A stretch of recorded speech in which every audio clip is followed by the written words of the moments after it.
Avec la fibre optique, nous revenons chez nous. Le Congo connaîtra une véritable révolution en matière de télécommunication.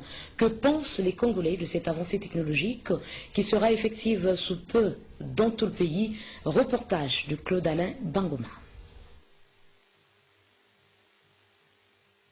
Ils sont effectivement nombreux qui entendent parler de la fibre optique, mais ont du mal à bien cerner sa vraie signification. Non, je ne connais pas aussi. C'est une machine, quoi. Pour ça, vraiment, je n'ai pas d'idée. Hein. J'ai entendu parler de fibre optique, c'est une facilité d'Internet, de connexion Internet. C'est ce que je comprends un peu légèrement, mais pas en profondeur. Saisi à ce sujet justement, l'administrateur général de Congo Télécom explique. Physiquement, la fibre, c'est un câble de verre transparent, très léger, d'ailleurs très fin, un signal optique. Donc c'est de la lumière qui circule dedans et qui emmène des informations. Apportant plus de précision sur le bienfait de la fibre optique, le patron de Congo Télécom rassure.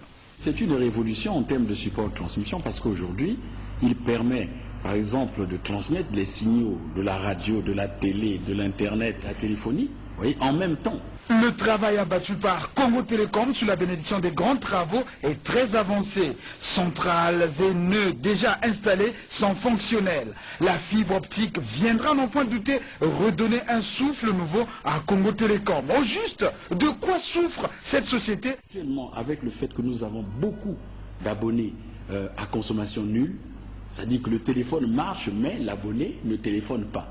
Et il ne paye que la redevance d'entretien qui est de 4 190 sur le marché. Les gens sont plus portés à appeler avec le portable qu'à appeler avec le téléphone fixe.